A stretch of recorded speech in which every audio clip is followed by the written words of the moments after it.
This is SelfWork, and I'm Dr. Margaret Rutherford. At SelfWork, we'll discuss psychological and emotional issues common in today's world and what to do about them. I'm Dr. Margaret, and SelfWork is a podcast dedicated to you taking just a few minutes today for your own self-work. Welcome back to SelfWork. I'm Dr. Margaret Rutherford, and we have a wonderful guest for you today.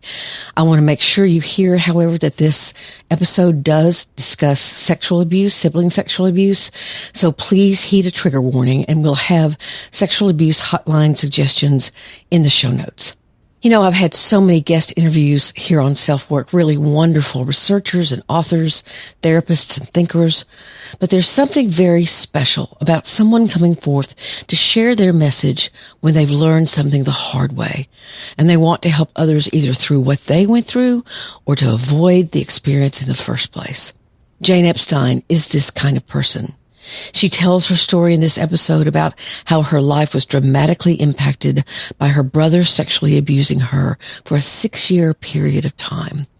It took her years to put the pieces of the puzzle together, making connections between past and present that were difficult and painful to make, but also were very freeing.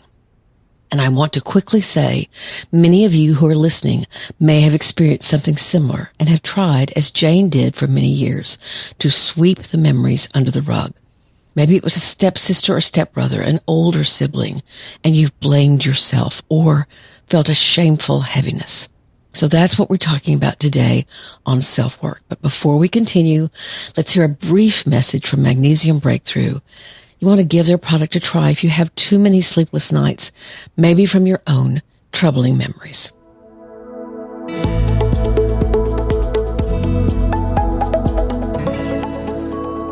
I hope you truly enjoyed some time with family and friends this summer and got to take a break from the daily grind and enjoy your life. Perhaps you've indulged a bit on ice cream to beat the heat or a margarita or two.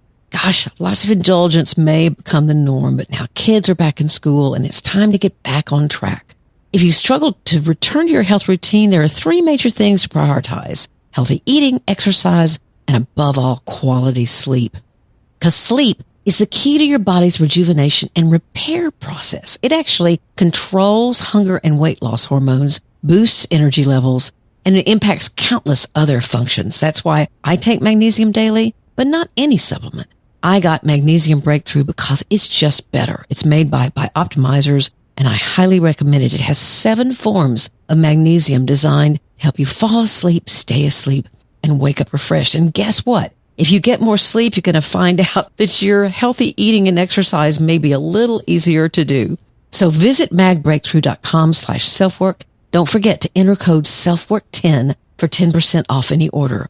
Once again, it's magbreakthrough.com/selfwork. I should tell you before we begin how I met Jane Epstein. She actually did a TEDx talk for Boca Raton, and I watched it, and we had the same coach. That's sort of a neat bond for us to share, but we talk about our TEDx experience a little bit here too. So please listen to this episode. Please click the link to Jane's TEDx talk, which will be in the show notes, or go to my website, drmargaretrutherford.com, and you can find it there. Another website that Jane has told me about, which is really wonderful, is www.siblingsexualtrauma.com. But just know you are far, far from alone.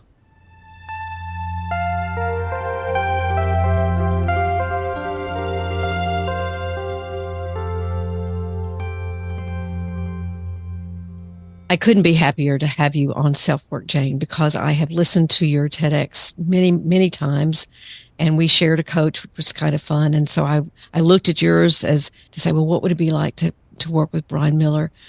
But I personally today want to hear more about your story. About one of my questions as I looked at it is, how did you talk to your family about it? Or did you say, no, it's my story to tell? Just what brought you to TEDx in the first place? First of all, thank you for having me on your show. Of course. I have listened to a couple of your podcasts, and I've listened to you, and I've listened to your TEDx, and you are very trauma informed, and you are very kind and compassionate and lots of wisdom. So I appreciate being on your podcast. Thank you. First thing. what brought me to TEDx and how did I tell my family? I don't remember the exact timeline, but I started Googling sibling sexual abuse and trauma, and I couldn't find anything on it. And I had this feeling that I wasn't the only one. I thought I can't be the only person, because I found 2 outdated articles that stated that it's a silent epidemic. Right. I thought, okay, well, if it's an epidemic, I'm clearly not the only 6-year-old little girl. My sibling, who was 12 at the time, is not the only 12-year-old child who abused a sibling. So I just was called to start talking about it, and I reached out to my sibling. It was very awkward. And I expressed to him, I said, I feel called to start talking about this and sharing my story because no one's talking about it and it's a silent epidemic. And he said he understood and that he would support me in whatever way he can. I get chill bumps when I hear that. Yes. I have a very unique situation. I've been able to forgive him. I can call him and ask him questions. I'll say, if I had this memory, is this true? And he's very careful to not give me more information because he knows I have enough to work with. I don't need any more triggers. I don't need any more memories. And I also think that because of what happened between us, that he's hypervigilant and that he's got his eyes on other families and that he sees that there could potentially be problems and sexual abuse occurring. And because sibling sexual abuse is so prevalent and not talked about, I think we are seeing things and not always able to put our finger on it.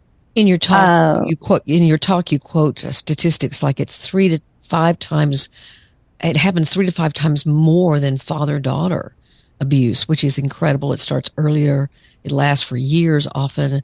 So you're right. And it is something. I remember I wrote a post on sibling sexual abuse. I got all kinds of comments. So yes, you're exactly right. Yes, I listened to your podcast on the sibling sexual abuse and it was very well done. Thank you. You're very informed. Thank you. So I started talking to my brother and I said, I need to talk about this. We need to do this.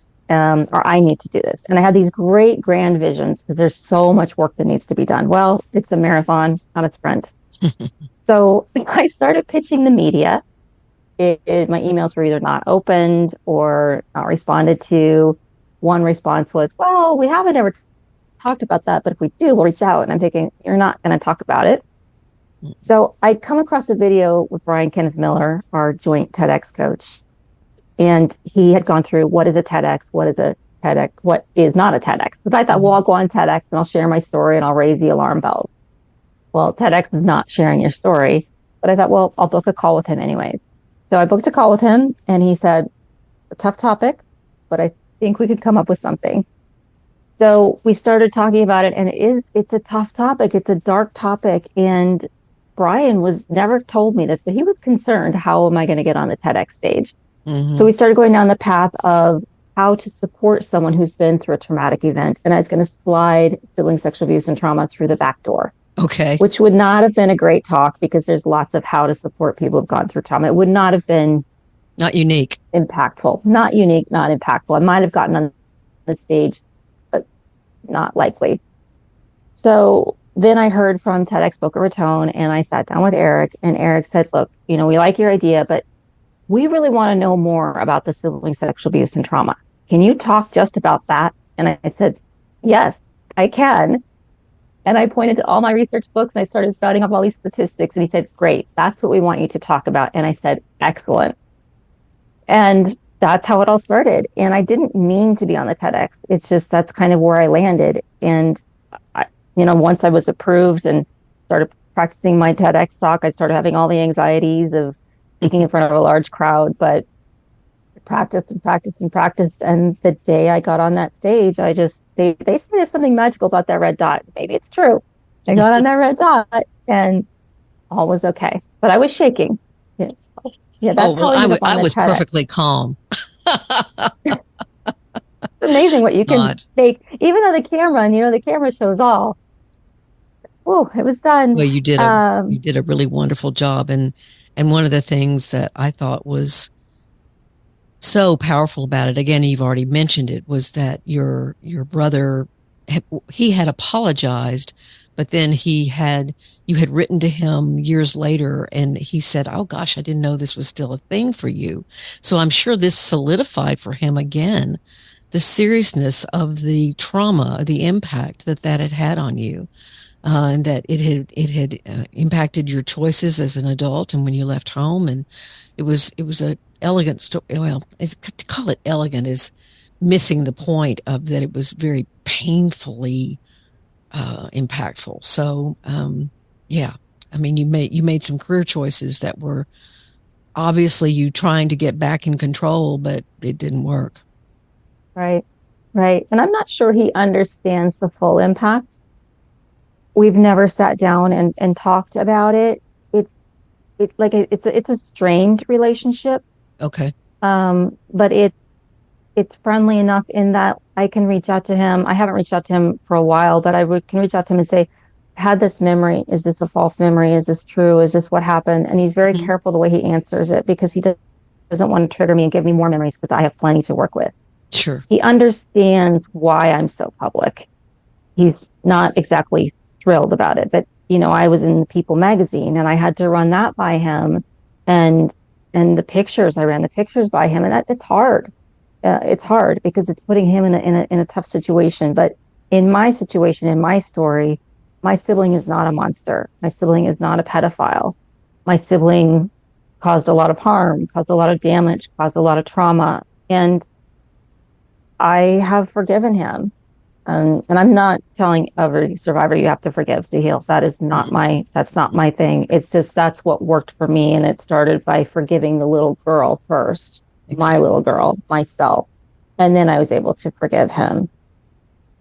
Well, an aspect of this that I wanted to talk to you about a little bit more was you opened the talk by saying that you were in marital work with your husband and your therapist turned to you and said, I just don't get where all this anger is coming from. It doesn't seem to fit the situation. And then asked the very astute question of, is there something that might be is triggered by what's going on with your husband? And that's what we're seeing. And did you connect the dots right then, or did it take you a while? That It it was took your a it while. was your sexual abuse that was getting somehow. Maybe you can talk about that a little bit. What was getting triggered with your husband? Right. Many years before we were in counseling, something happened in the bedroom that triggered a memory, and that memory would not go away. Usually memories would come and go and I could put them away. And I thought it was just two kids being curious. That's not my problem. Okay. I thought because I lost my first husband to cancer, and I got remarried to my husband now. I try not to use current husband because he doesn't like to be the current husband. Well, my In husband calls fairness to himself him, that. We've been married 33 years and he calls himself my current husband. So, he's a good sport then. yeah. Yeah, so I had thought I knew we had two small children. He had a stressful job. I was still dealing with the grief, and I thought that's why I'm angry. That's why I'm upset. That's why I was not depressed. In my brain, I was not depressed because no, I had survived burying my first husband, and I survived that. So there's no way I could be depressed. I have a book But for you to read. I know you do. I am in that category. So we eventually went to marriage counseling, and I went into the marriage counseling thinking, okay, he's going to fix my husband. He's going to fix him. Well, I had work to do too. Takes Mhm. two when it comes to that. So we were in counseling for 5 years and we really had made a lot of progress, but I was still very, very angry. And I had asked myself, I had dug down and I thought, maybe it's something inside of me. I've tried to turn over every stone, but maybe there's something inside of me that Mhm. needs work. Mhm. So when the marriage counselor asked that question, I thought, well, there is this. My brother sexually abused me. There's that. And I approached it as it can't be that because I participated. Right. So who am I to be messed up over that? And the counselor, I kind of describe it as the deer in the headlights look. He's kind of like trying to sit still and kind of leaning in and trying to be very calm, realizing, okay, this is a big deal. No, what happened is a big deal. Right. And that it went on and off for 6 years. And then, no, that was a big deal. And he said, you're going to need to tell Steve. And I said, Steve's my husband, current Mhm. husband. Mhm. I said, oh, no, because then he'll be able to blame all our marriage problems on me. And he said, you need to be able to tell him to protect yourself in order and to be able to heal. So that's how that all started. And I started a whole new healing process. It's amazing. I've told a story on SelfWork about a woman, and I already put a cautionary warning before we started. So, Great. a woman came in to see me who, it was the local community center. I literally had just gotten to Arkansas where I live now, and she said, you know, she told me about sexual abuse that her father had done to her. And then there was this huge sense of relief. And then she came in the next week and she said, I've got something worse to tell you. So I sat back and said, all right. And she said, my dad made me do things to my brother. And she was a tough cowboy kind of woman. She had boots and, you know, she was farm girl. I mean, she was tough as nails, and she teared up and we talked about it. And then she canceled her next appointment. And I called her and said, you've shared so much with me. I'm a little concerned that you're not coming back in. Yeah. She said, well, okay, I'll come back in one more time. And she looked at me, Jane, and she said, I thought I knew the look that would be on your face when I told you that I had done something to my brother. Because from her perspective, she had participated rather than being coerced herself. You know, it was her doing something to her brother. And I said, you know, so, and she said, but the look on your face was not condemnation. It was, well, of course you did what your dad told you to do. Right. And then there are other instances I mentioned before when we were just talking about a little girl who wore a red nightgown for her brother, because she said, I enjoyed the attention. I knew something was wrong, but I didn't get any attention from anybody except from him. And so it was very complex and very complicated. But that whole idea of participation is so, is so confounding for any victim of sexual abuse, but especially with sibling sexual abuse, I think. Yeah. And I want to share with you that I've actually had some people who, when I speak about the child who caused harm, there are situations where the child causes a lot more than harm. And I try and lower it a little bit so that parents hear me. Because if I scream, your child's a pedophile, your child's a monster, your child's a perpetrator, they're not going to hear me. But if I talk about it in a more gentle way as your child who caused harm, they're more likely to hear me. So that's why I approach it that way. But I understand that there are survivors out there where it was a lot more than harm. I understand that. Yes. But I have heard from people who have caused harm, and they are suicidal.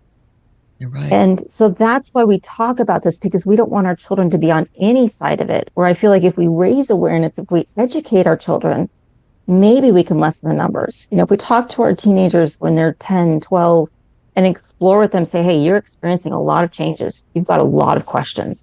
And I understand you may not be able to come to me as your parent, but you are at risk of harming another child, either a younger sibling or a cousin. And so we need to talk about this. What do you know, when you have these feelings, and we need to talk about pornography. So that's why I'm it's an all encompassing, it's a whole family trauma. And I work very closely with the women of 5 Ways. I don't know if you know anything about the 5 Ways. There's 3 parents and 2 survivors. We've come together.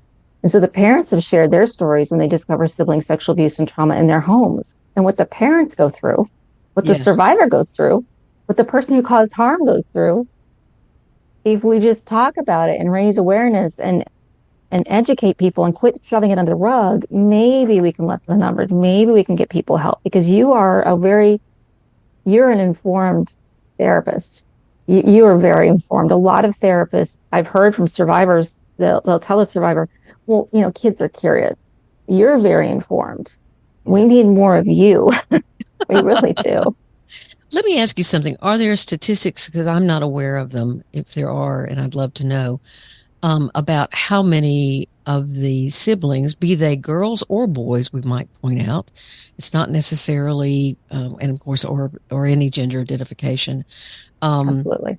And what are the statistics on whether they have been abused themselves? and then turn around and abuse. Unfortunately, we don't really have those statistics. Mm. We need more research.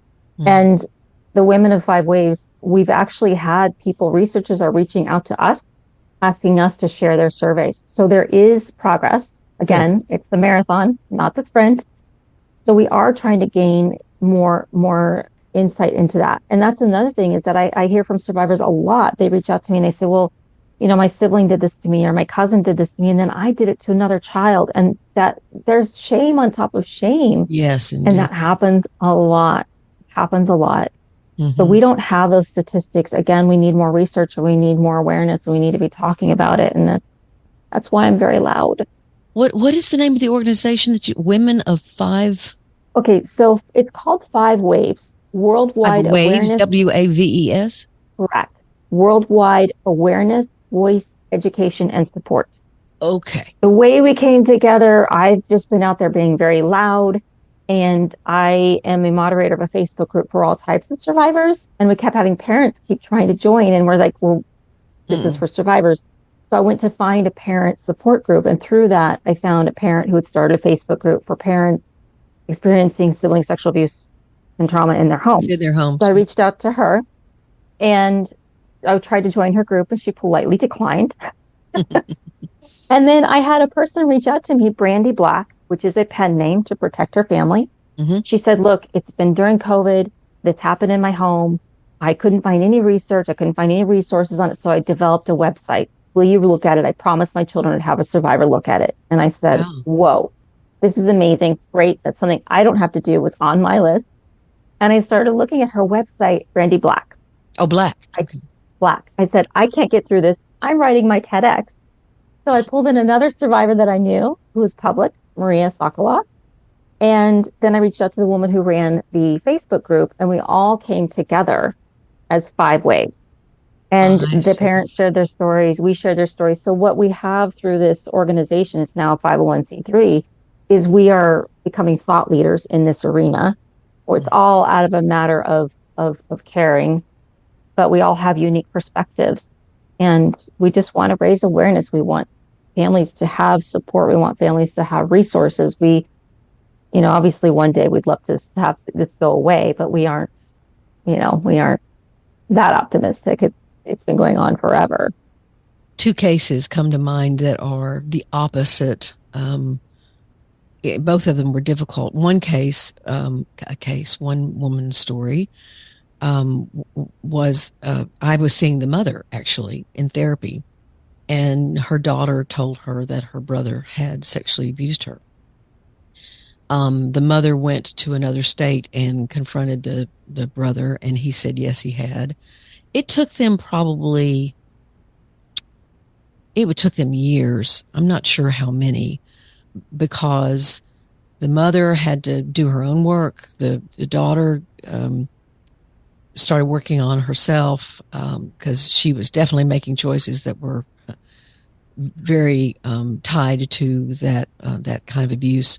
So was the perpetrator, the person who did harm. He got his therapy. Finally, they got together and did therapy, but it was a long time before this family got together for Thanksgiving or, anything like that, because the pain was just too real. And yet they gradually worked toward that. It was marvelous to see the kind of healing that could actually take place when everybody was, and the mother, had to take some responsibility for saying, was I checked out? I mean, maybe I was, maybe I wasn't. And so they did great work. I also have an example of a patient who I was seeing, the daughter who was abused, the sister who was abused when she was a toddler. She had a twin, and she didn't remember it until the twin did. And then they confronted the family together, actually before she saw me. The family kind of nodded. It was an older brother. The older brother said it wasn't me. I think it was a neighbor. That wasn't true. And not a word was said about it again. Yeah, it's very common. And she was, she had the kind of family where they expected her to be there at every birthday, at every anniversary, at every holiday, at every religious event. I mean, and it was every time she had anorexia, still does. She would just not eat for days, after a home visit. So those two situations are so contrasting, and one of there can be healing. Yes, it's hard, but there can be healing. Yeah. And I think that the second scenario that you talked about, if you're a parent, I mean, parents experience a lot too when they discover this. And if they go to Google and they can't find anything, if they aren't understanding, they may think, well, my child's the only person in the world who's harmed a sibling, or is my child going to grow up to be a pedophile? And it's probably terrifying and probably easier to say, okay, let's just pretend status quo and let's just go forward. Let's just shove it under the rug. That's where we're hoping to raise awareness. So if a parent I mean, wouldn't it be amazing if like the Today Show covered this, Sure, wouldn't it sibling be? sexual abuse? Then a mom might think, oh, that's horrible. I can't believe that's happening. But then if she hears about it in her home or friends, she'll say, oh, but I heard this was a thing. It's at least in their subconscious, because if we don't get it out there, it's really hard for a parent to wrap their heads around. Of course. I mean, I can't imagine. I am a parent and I try to educate my children to the point where they run away from me. But I can't. It's really hard for parents to wrap their head around, and we're just trying to raise that awareness. But I hear from a lot of survivors that they are expected to just go on as normal, and you're asking a survivor to sit in the room with someone who abused them, and possibly in the same home where they were abused, and that's very triggering. That's very difficult. Yes, it is. And it doesn't get any easier. Another woman comes to mind who said, that she sits by her brother every day or every Sunday at church, and she's always crying, and people believe she's crying because she's moved by the service. And actually she's overwhelmed with feelings about the abuse that he has denied and continues to deny. So it's gosh, it's so painful, but there can be healing. What did how did your mother handle it? Well, I told her, I want to say I was around age 24 when I was still pushing it off as it was just two kids. It happened. And I kind of said it in passing, and she cried. She said, I believe you, but where was I? Where was I? And then she started questioning. She said, but he's a good kid. He always knew right from wrong. So there was a lot of confusion. And then I pushed it back. I put it back in its box, and we didn't talk about it for years. And then when it reared its ugly head in my current marriage, she didn't understand. I said, I need to come forward. I need to talk about this. I need to come forward. And she said, you need to forgive him. You need to forgive him. And I said, I don't need to do anything. I will forgive him when I'm ready on my own terms. And she gave me the books on forgiveness, and I rolled my eyes. You can't force that. And she said, what about his family? And I screamed at her. I said, fuck his family. Yeah. Yeah. Because unfortunately, I took him. I was angry at him. I was angry at my husband. I was angry at my sibling's wife. I was angry at my sibling's children. And I pushed them all aside. And they didn't understand why I was pushing them away. They didn't know. So I did come to terms with it. And I did forgive my brother on my terms when I was ready. And then I reached out to my mom and I said, I forgave him. And there was relief in her voice. And then she realized, oh, now I've got my own journey of forgiveness. And she had to follow her own journey. And she was at the TEDx. She was in the audience. She didn't know what I was going to say. But by the time she was at the TEDx, I think she was in a good place. She loves both of her children. It's a very tough position to be in. And there were times when I said, I don't want to be in the same room with him. And that was really hard for her. So she seems to be on her own journey.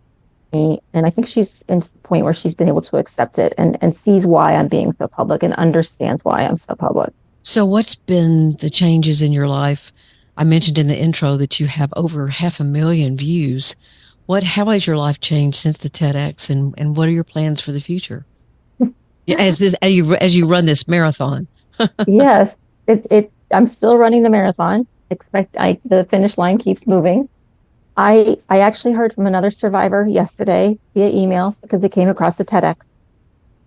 And so people are finding me through the TEDx. And when they find me through the TEDx, I'm able to get them into Facebook support groups. I'm able to get them resources. So I know that they're in a community of people. That's been, I think when we can help others, that helps heal us. Mm-hmm. I'm still writing my memoir. It's so close. I have a children's book that I've submitted. I'm waiting to hear back if they will publish it or not. That's what's on my radar right now. I am slowing down a little bit. I try and be supportive within the Facebook groups. I'm trying to answer all my social media messages because I get a lot of social media messages from a lot of people on TikTok. Unfortunately, a lot of my people are on TikTok. They're a younger age. I'm slowing down a little bit. One, I'm tired. Two, I have two teenage boys who are in 10th grade, and they will be leaving me in 3 years. So I'm trying to be very, very present with them and enjoy them. Sure. And I just kind of show up wherever I'm needed and trying to support Five Waves and keep that momentum going and just raising more awareness through Five Waves. Nobody's selling anything. We're not trying to, obviously we're looking for donations, but we're not selling anything. We're not making any money. We're just trying to raise awareness and collaborate. We're having more and more people reach out wanting to volunteer with us, which is great because we're 5 people. Mm-hmm. And yeah, I'm just looking forward to a day when there's more survivors who feel comfortable coming forward. And honestly, I welcome hearing from those who've caused harm too. I do. We've received a couple emails. If someone wanted to donate or volunteer or just, can you give the names of the Facebook groups or do they reach out to you? How is that? How do you want them to do Right. The fivewaves.org website. Okay. You can email us there. You can contact us if you're a parent, if you're a survivor, if you're someone who has caused harm, you can email us there. And then also on that website, we have Facebook groups and we try and respond to every email that we can. Yeah. So that's where I'm headed right now. I kind of show up where I'm needed. And so I'm a great admirer of yours. And because I think you did this TEDx for a really good reason. And a very honorable reason. And so that I admire greatly. Well, thank you. And I admire you as much. I think that I was looking forward to this interview. And I told my husband this morning, I said, this will be a great interview because she's informed and she knows what she's talking about. She's done the research. She's done the homework. So I really appreciate it. Oh, well, thank you. Take very good care. Thank you.